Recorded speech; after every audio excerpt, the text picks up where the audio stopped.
Alright, so you've heard about these Eddas, and you know that they are the source material that we use to learn about Norse mythology. But you're thinking of buying them and don't know where to start. In this video, I'm going to share 5 things that I've learned over my years of being a bumbling amateur that might help save you some time and some money as you get started. So starting with the very basics, the first thing you should know about the Eddas in general is that there are 2 of them. There is the Prose Edda and the Poetic Edda. Now, the Prose Edda is what modern scholarship first encountered. It was written around 1200 by Snorri Sturluson as a sort of textbook to Norse poetic ideas and forms. And they called it an Edda because in the front of one of the manuscripts it said, "This book is called Edda." And while they didn't know what Edda meant, they figured that was as good a name as any. And as they were reading through this textbook about poetry, they ran into a bunch of quotations from poems they didn't recognize. And this led a lot of people to speculate that maybe there was an older collection of poems that had been lost that he was quoting from.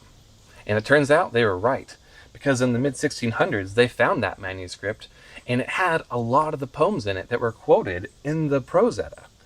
And because they still hadn't figured out what Edda meant, they thought maybe they'll call this one the Poetic Edda, because it's mainly in poetry form instead of being a textbook. Now the poems in this one were varied in content. They had a lot of narratives from things going from the creation of the world all the way to Ragnarok when the gods meet their dooms. They also had wisdom poetry from Odin and a lot of information about spells. So the first thing we need to know is that there are 2 Eddas. The second thing we need to know is that each of the 2 Eddas can go by multiple names. So the Prose Edda here can sometimes be referred to as Snorri's Edda because he's the one who authored it. It can also be referred to as the Younger Edda because it was written after the Poetic Edda. Now the Poetic Edda therefore is often referred to as the Elder Edda instead of the Younger Edda. And additionally, the Poetic Edda can be referred to as Simon's Edda sometimes, but that was because back in the day they thought a guy named Simon the Wise had written it, and have since thought better of that. So if you see these other titles out there, don't feel like there are a bunch of other Eddas scampering around that you have to buy. There's just the 2 of them. So this third thing is when it gets kind of interesting. In the Poetic Edda, the original poems were broadly in 2 categories. There was the poems about the gods and the poems about the heroes. And the catch is that not all editions have both sets of poems in them for some reason. And so when I first bought the Poetic Edda, it was actually years before I realized I'd only purchased half of it on accident. Now sometimes they'll try to give you a hint on the cover. So this was the first edition that I bought. It says the Poetic Edda. Awesome.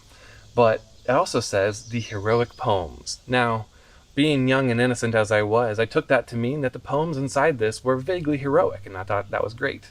But what it was trying to tell me was that these poems were only the poems about the heroes, and this book does not include the poems about the gods. So when I finally figured that out, I had to buy a second edition, this one.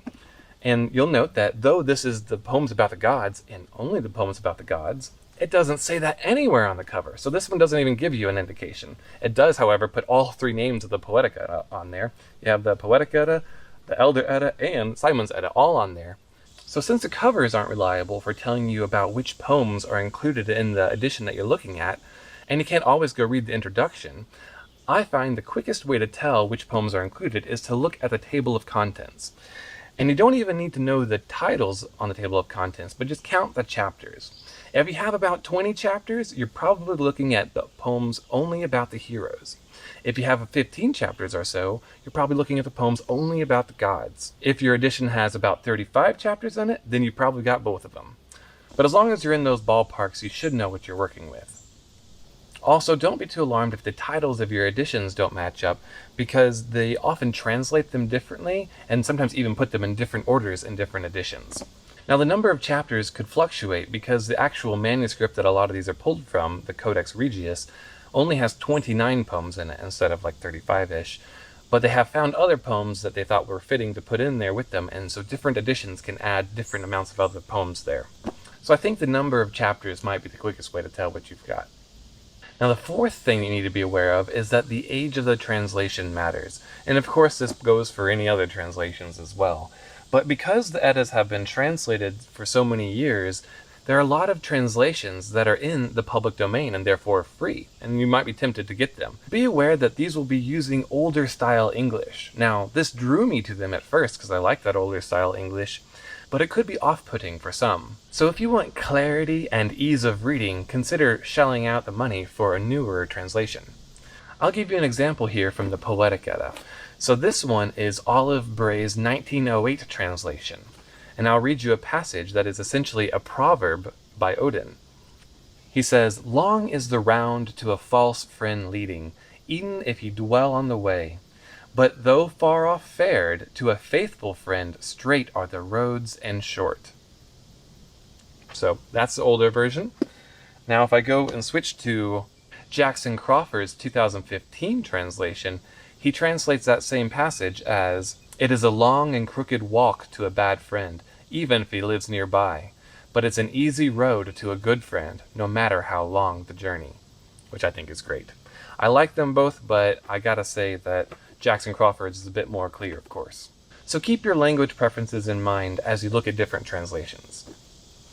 And the fifth thing I want you to be aware of is that some translations, like this one, offer the Old Norse text alongside the English translation.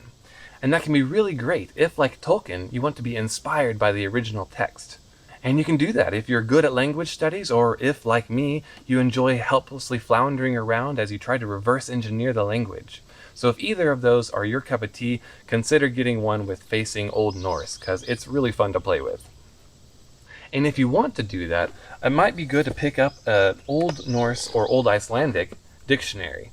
This one here claims to be concise, but it has plenty in it to help you figure out what the text is saying, as long as you can figure out how to navigate it, and you don't want to Google everything.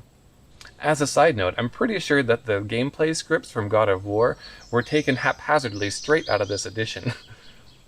So to recap, know that there are 2 Eddas, though they each have multiple names.